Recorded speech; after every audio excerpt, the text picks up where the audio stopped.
at the end of the day, to run a podcast is like running any other business. You've got to show up every time that you want to create a podcast, be consistent, and also ensure that you've got the passion behind it.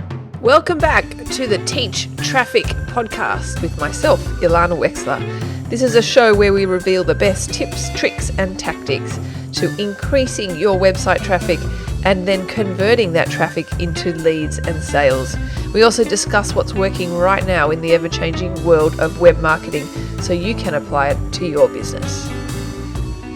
I've got a really exciting guest for you all today, a guy under the name of Tyrone Shum, who has built a brand new podcast from 0 to over 100,000 downloads in a ridiculously short amount of time. I believe it's 6 months. Is that Tyrone? Yes, that's right. So welcome to today's show. Thank you so much for being one of our first ever guests. It's an honor to have you on. Oh, thank you, Ilana. It's a pleasure to be on your show. Great. So although your podcast is brand new, you're not new to the world of web marketing. So by way of, I guess, introduction into your expertise and your background, do you mind just going through briefly some of the interesting ventures that you've done in the past? Because I know you've done lots of interesting things. I didn't realize I was that interesting. You are. Everyone's interesting. Thank you, Ilana. Awesome. Well, so I started a podcast just recently, about 6 months ago, in property, the niche property. And I've always had a passion in property since quite a young age. And it kind of stemmed back from when my parents bought property and sold it and then made quite a bit of money from it. And I thought, wow, if they can do it, and I see that the very, very wealthy, the people who have an enormous amount of wealth in Australia, own property as being the key to wealth. And I thought, if I can learn from these people, I think I could also replicate and do the same thing. And what I discovered was there was a lot of great podcasts out there who were talking about property, but unfortunately, they were just talking about the how-to rather than just a story. And because I come from a background where I have implemented and created scripts and stories behind videos and done a bit of other podcasting in different niches, I saw that was a missing niche, and I decided, okay, if no one else is doing it, I thought I'd do it because I was trying to scratch my own itch. I was getting through their podcasts that were publicized weekly, and only once a week they had it because I was driving to work about half an hour a day. I was getting through their podcasts within about a month, and I was like, I want more podcasts. Yeah. So I decided to myself, all right, if I'm committed and I'm willing to do something like that, I'll go out and find as many property investors and start interviewing them just for my own sake and wanting to learn, and start sharing that and try and publish a podcast that's happening every second day. And since then, it's just been phenomenal. That's how it started. But going back to where I initially started, I have been in the internet marketing industry and also digital marketing industry for the last close to about 10 years. And amazing. Yeah, 7 out of the 10 of them have been within, say, video marketing, podcasting, outsourcing, and various forms of search engine optimization as well. And I guess I'm not new really to the industry. I've been in the industry for quite a while, but I'm taking my skill set and stuff into a different niche altogether. So that's my background in a summary. I love that you've used your past experience and are just applying it to a different industry. And that just shows, I guess, the endless opportunities that when you sort of learn the basic digital marketing skills, you can really apply it to a bricks and mortar business or industry like property, which is amazing. So that's amazing. Well done. Thank you. And this is the thing, I used to run a digital/agency type of business where I did consult with small businesses and help them apply and also increase their traffic to their websites through different forms such as video marketing, podcast marketing as well, and also SEO rankings as well. And just from seeing all that, everything that we do, everything that I've done in the past, it all comes back down to fundamentals, and that's really serving and finding the client's pain points and really trying to address that and just trying to solve their problems online. That's really all it comes back down to when you look at the foundation of it. It's pretty simple, isn't it? Yeah, this is. Awesome. All right. So let's get stuck into more information about your new podcast, which, tell me the name again of it. Sure. It's called Property Investory. So it's basically 2 words that or 3 words I actually came up with. As it's stories about property investors, I thought, why not call it Property Investor Stories? And I thought, gosh, that's getting a bit long. So what I discovered when I combined property investor by adding a Y at the end, it was actually a merge of the word story into property investory. And that's how the word came about. I love it. It's just a play on words. That's great. So I guess you've already touched on to one of the reasons why you decided to launch one, really for your own information and thirst for knowledge. Were there any other reasons why you decided to launch one? Because it's quite a commitment. It is. It is a huge commitment. I guess my goal for this podcast is to inspire millions of people, firstly to invest into property and build a community behind it. And then from there is to be able to create a private community of people subscribing to a membership program and to really collaborate and have experts come into play. And obviously to monetize this in some shape or form. So there'll be potentially ways for me to monetize it, such as sponsorship, such as people signing up to a membership site, to share content, and also to network, because at the end of the day, property is about people. And there's so many different ways that you can actually invest into property, whether it be doing joint ventures with other people or searching for resources to be able to help invest into property. Yeah, there's just so many different ways to look at it. And it all comes back down to building that community and knowing finding the right people to trust and to get their assistance and advice and expert help to guide you along the way and also potentially help you through some form of service. Yeah. I guess the opportunities really are quite endless, as you've outlined. There's sponsorships and JVs and community, and it's opening up a world of possibility for you. Absolutely. I mean, I didn't know a lot about this stuff before when I first started. I just thought, the best way to learn is to ask. And since asking that many people, I've had over 100 people who have interviewed. And I think the key thing that I've learned from this is a lot of them share some really, really invaluable gems. And if you take away just a little bit of each person's advice and expert tips that they share with you, it can really, really go a long way. And yeah, it's just been phenomenal because these people who I look up to when I've read their books, so I've spoken to a lot of people in the industry, and they all also admire them and look at them as experts. They're just so generous with their time. I've been so grateful and had a lot of great influence from them. So it's just been an absolutely amazing journey for me. That's great. So if you've never started a podcast before, how would you go about starting one? Like, what's the starting point for somebody who's, I guess, interested in potentially undertaking like a similar journey like yours? How would they go about starting one? Is that a simple question or not? I was going to say, don't do what I'm doing. No, the reason why is because you really have to be committed, because at the end of the day, to run a podcast is like running any other business. You've got to show up every time that you want to create a podcast, be consistent, and also ensure that you've got the passion behind it. Because even when you reach to say the 10th podcast, the 100th podcast, and you're not getting any people listening to your podcast, you still got to be persistent, because if you want to succeed, you've got to be able to show that there is passion and drive behind it. Yeah. Like when I first started this podcast, I was getting a bit concerned when my numbers were quite low, because I started off with averaging about 5,000 downloads in the first month. And I thought, that's not too many. But as it started growing and exponentially growing, the way I've seen it grow now, it's put a lot more motivation and confirms everything I do, because not only that, I'm getting a lot of great comments, emails from all the listeners and people even subscribing via a different type of technology, not just through email, but other forms that I'm offering for them, which I'll share with you down a little bit later on in this episode.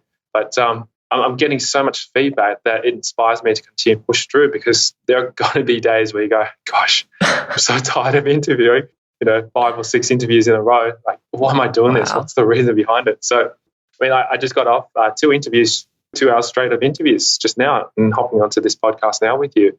And I always go, okay, I'm really doing it at the end of the day for the listeners, because I want to inspire them, and at the same time, it will inspire me as well. But I've got to make sure that I have the right message and also the actual heart that's involved in this, and ensure that it's doing it for them as a community.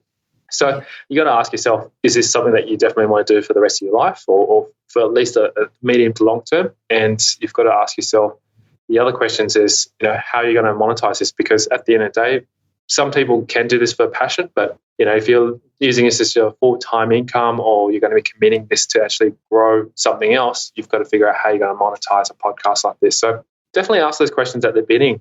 In terms of starting out, where to start and how to go about it, this is not my first podcast, by the way. This is probably my 3rd podcast I've done in my life. The first that I didn't know. I thought this was your first. No, this is my 3rd podcast. I'll share with you the 2 previous podcasts I did. The first podcast I did was all about internet marketing and interviewing all the successful people, just like what a lot of other successful entrepreneurs would do out there. It's just, I got into that bandwagon thinking, okay, I can interview a lot of successful business owners and share their story.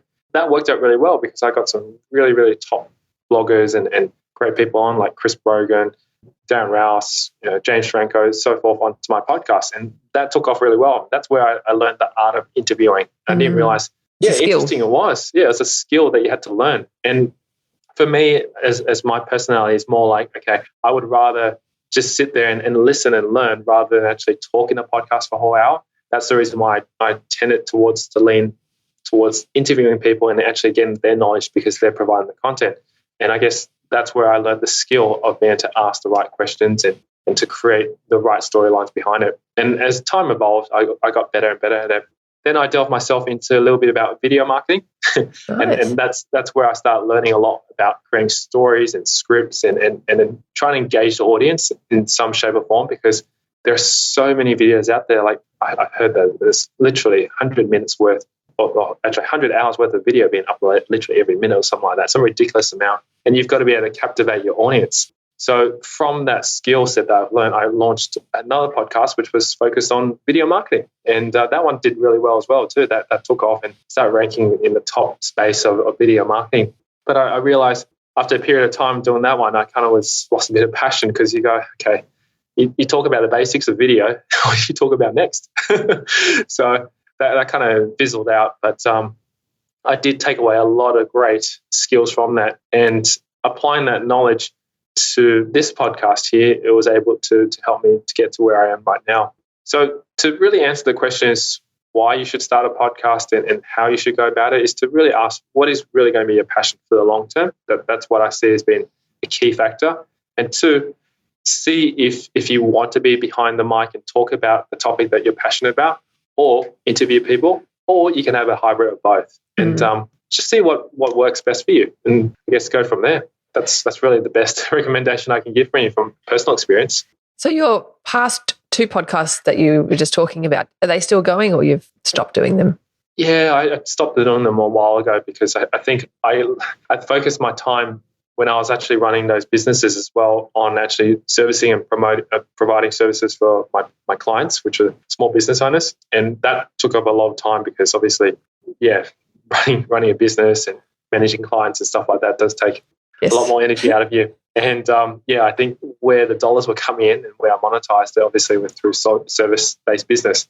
And the podcast wasn't monetizing as much as I thought it would. So I guess I put that on hold, and lo and behold, I end up running another podcast, which I'm passionate about. And I know this time around, I put a clear strategy in place on how I'm going to monetize it. So lessons to be learned over the time that I've done all these in the last 10 years. And this is kind of the end product of, well, not really end, but the next product phase in my life. I like it. So how do you go about getting guests onto your show?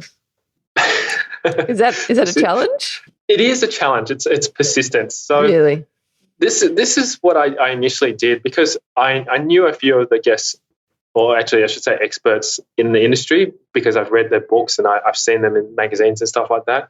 And knowingly, I tried my best to try and reach out to them, which everyone tries to do when they're starting out. But the thing is, there's not much credibility behind what I was doing. So a lot of them basically said no. And I guess from the start, I had to sort of build those relationships up. So luckily, I had some previous contacts when I was doing mentoring through a program called Results Mentoring, which was also initially owned by Steve McKnight, which is a very well-known property expert. He wrote the book 0 to 130 Properties in 3.5 years. Wow. And that was an amazing story. And I was part of his mentoring coaching. And through a period of time, because he knows me and I've met him many times and worked together before, he agreed to do an interview. But that one took about 3 months to actually get him on the call, because there's a lot of back and forth. But he was more than willing to come on, because he's always been so willing to have a chat and share his knowledge. So by having him agree and say that he was coming on the podcast, it kind of put a bit of credibility.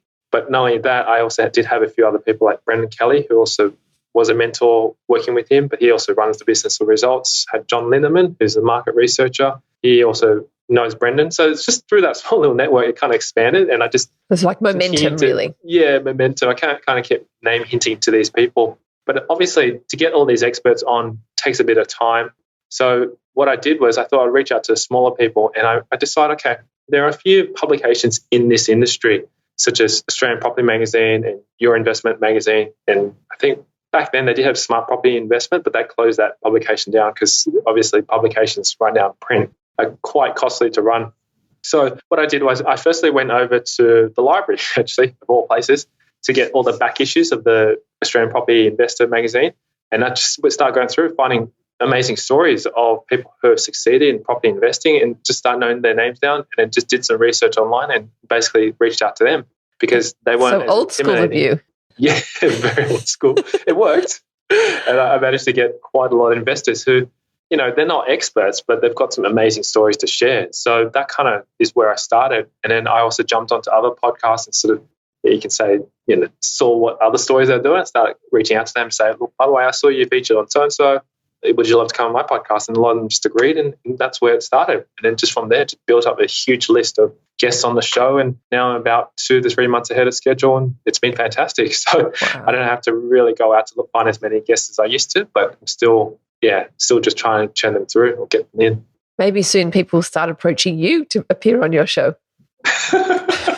Well, actually, it has been. That's what's been happening. I'm trying to manage this as best as I can. So I've had numerous people contact, and I've just had to say to them, look, it's at least 2 or 3 weeks wait before you can get hold of me for the next interviews. So it's been great in that sense. Yeah, amazing.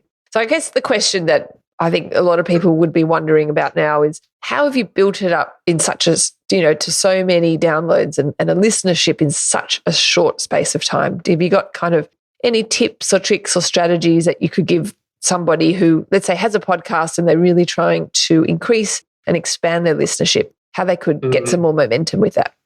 For sure. I think there's been a number of factors. I think the major 2 contributing factors that I can definitely say is, the first one is to build those relationships with your guests, especially the experts in the industry, because they have quite a substantial influence on the market, and also potentially has quite a number of subscribers either through their email list and also on their social media. Mm-hmm. And because what I did was the first 8 that I released were actually expert interviews of well-known people in the industry, I asked them to see if they'd be willing to support the campaign to actually promote it to their list. So that's kind of where it helped launch the podcast initially, by putting 8 of them out there and then consistently posting for a few days consistently. I think what I did was I did one every day for about 4 weeks or so, and then I switched the schedule up to do it every second day since then. Wow. But by doing that drove the momentum to actually drive the initial downloads down, because obviously you need to get it spread out and try to get as many people to listen in order for this to actually start to grow and impact a lot more people. So that's really how it started. But to be honest, you've just also got to put things in perspective, because the other question you've got to ask yourself, the experts will probably ask, is why should I promote your podcast to my list? And you've got to give them a strong enough reason why. And it's not only because of self-promotion, but also too that your podcast is unique compared to the rest. And the reason why my podcast stood out from the rest of the market is because it's very much well narrated, and also too it's got something that's really different. So I won't sort of give away exactly how my podcast sounds. Just hop on, have a listen to it, and you'll sort of get a better idea behind it. So then experience it for yourself, what the difference is between just a normal interview that we have out there. So that's probably one of the major key factors that drove the success of the downloads. But not only that, it was consistency of actually posting continuously with more and more interviews and sharing those stories with as many people as possible. And over time, as you start posting more, iTunes picks that up and starts pushing up your ranking. And then that leads on to my next part, which basically means that you've just got to make sure that when you're actually posting your content out there, that it's got to be optimized for iTunes. And when I say optimized, try to target the keywords that people are searching for, because you can put it out a very great catchy headline, but at the end of the day, if there's no keywords related to the topic, people are not going to find it, because it's very old school. It's not like iTunes is nowhere near like how Google is, where Google, can sort of have predictive words that they can go, okay, maybe let's just take, for example, as I'm talking about property, how to do renovations on your next house. If you just type in property, no one's going to be able to find that particular topic because it's related to renovations. Whereas in Google, they've got suggested searches like renovation property, renovation houses, stuff like that. iTunes doesn't have that, unfortunately. So you've just got to be very clear with what you put into your titles and your headlines that has specific keywords. And on top of that, your podcast needs to ensure that it has very, very specific keywords into it. So if you saw my podcast, you'd just probably think that my podcast has a lot of keywords in it, and it's intentional for that reason, and not just by putting the actual title of my podcast, which is property investory. So I've got, like, for example, Australian property investor as keywords. I've got property investment as another keyword. I've got rent vesting as another keyword in my title. And those have actually helped boost my rankings up into iTunes in order for people to find it. So those are some of the little key tips that I've learned over the way throughout my journey, because it's not just about creating content and then posting and praying and hoping that someone will find it and it'll rank. You actually need to do some serious work behind the scenes to actually get it to where it needs to be. So not the spray and pray method. Yes, definitely not. So going back to the keyword selection issue, like let's say you've got, how do you go about discovering what keywords to use? It's good, really, really good question. And this is something I pondered over for quite some time. So for the listeners out there, this will probably be an awesome tip because it'll save you hours of work and research. In iTunes, if you go and have a look at, say, if you want to say comparing your maybe competitors or partners on iTunes, depending on whichever niche you're in. So in my niche, it's property.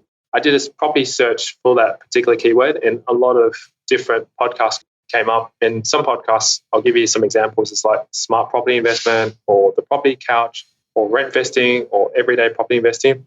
They have been on the market and posting and sharing their audio since like 2014 from memory, 2014, 2015. So it's been a good 3 or 4 years. And obviously over time, they've built up a lot of content.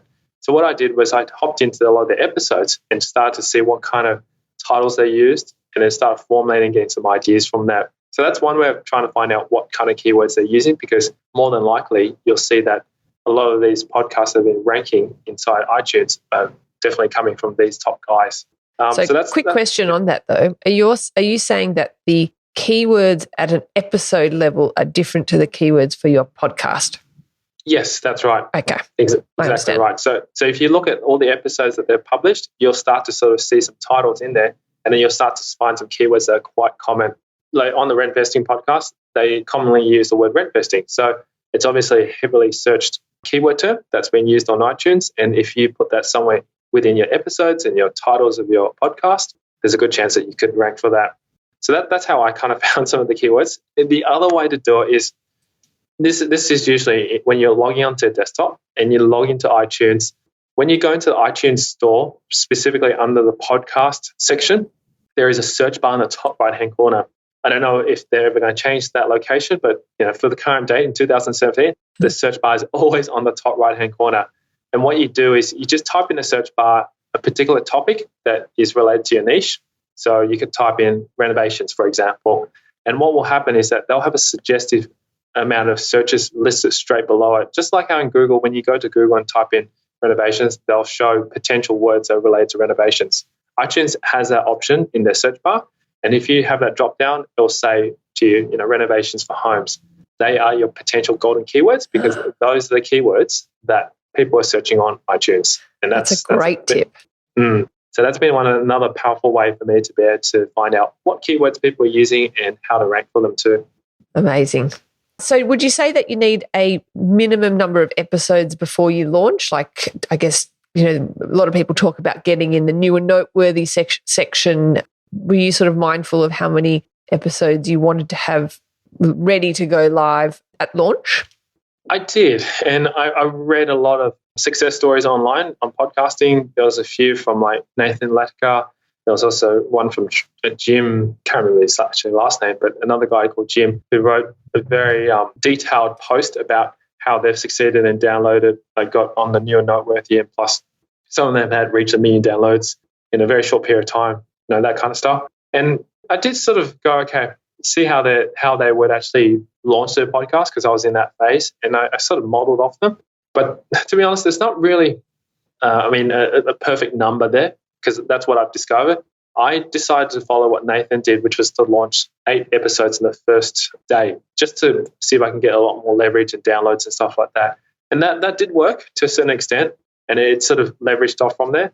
But what I felt that worked really well was the subsequent days and the subsequent weeks, because it's not just the first day of launch, it's actually the few weeks after that. That's when you actually start seeing the numbers increase. A lot of people out there talk about launching with at least 3 episodes, and you can do that. But I personally went with 8, and that seemed to work for me. But what I was trying to do as well was, and I thought that this strategy would work, was to try and get as many downloads to try and get listed on the new and noteworthy. But after discovering that the new and noteworthy is not based on how many downloads you have, it's based on people picking it, like actual people from iTunes inside Apple will see your podcast and pick it and then put it there. That's how that actually gets ranked. So it's hand-picked nowadays, not actually driven by a formula or anything like that. And really, to get onto that, I think you just have to contact them, which I've done at least 3 times by sending an email to them, and they've given me a list of questions and I've answered them correctly, but I still haven't got onto new and noteworthy. So they're quite picky on how it goes about and to get launched on the new and noteworthy. So I still haven't cracked that one, to be honest. But maybe for your next podcast. Yeah, maybe. I'll probably revisit that shortly and have a crack at it again, see what happens. Because I suspect this won't be your last podcast that you do. Maybe. I don't know. Who knows? We'll see. Who knows? We won't make such speculation. Not right now. Alrighty. So let's wrap up. I think I've taken up already plenty of your time, and I'm mindful of your time. So I guess a handful of action steps for people who are looking to increase their listenership. You mentioned building the relationships, but I guess what would be your number one tip for people who are really trying to grow their podcast to a level like you've got in such a short period of time? I think what's been key for me is definitely relationships, as I mentioned, but also building up that email database as well, and try and get people to subscribe to that, because what's key is to actually drive those subscribers back onto iTunes to subscribe. Because what happens is, in order for you to rank really well, is iTunes looks at not only the number of downloads, but they also look at the number of subscribers in the first, I think it's 90 days. Wow. Don't quote me exactly the details on that, but I did hear on another podcast based on Lip Sync, they shared the specific stats and the actual formula behind on how that works. But what's key, and that's crucial, is to ensure that you get a lot of subscribers within the first 90 days for you to actually get your podcast ranked quite high. So my recommendation to you is to have very strong call to actions in your podcast to get people firstly to subscribe to your database, whether it be on your website or whether it be on a phone, which is what I've actually been doing. I've been promoting a number that they can SMS to and send their emails to, and then we've been on mailing. Yeah, and then that's been working, and that people are just, what's the word for it? Time constrained, because everybody's busy and not everyone remembers exactly to hop onto the website after the podcast, because more than likely people are either going on a run with their mobile, in the car listening on the drive. They're all busy moving, and it doesn't necessarily mean that they would have time to just hop onto the website. So most people actually text quite frequently. So if you can provide them an easy number for them to text, like a memorable number, it's quite easy for them to just open up Messenger and just text the email to you, and then basically just add that to your list. And that's been working effectively for me so far. And just very strong call to actions at the middle of the episodes, which is what I've been doing, or at the end. And that's been really powerful to actually get people to take some form of action. And then from there, provide as much great content as you can, because it's the offer that's going to help you to actually drive them back to your website. That's most important. And then from there, to be able to nurture them, engage with them, and reply to as many inquiries as you can. Because since I've launched the podcast, I've had a lot of people inquiring, and I guess that's how you build engagement. And then when they actually provide great feedback, ensure that you ask them to try and leave you a review as well.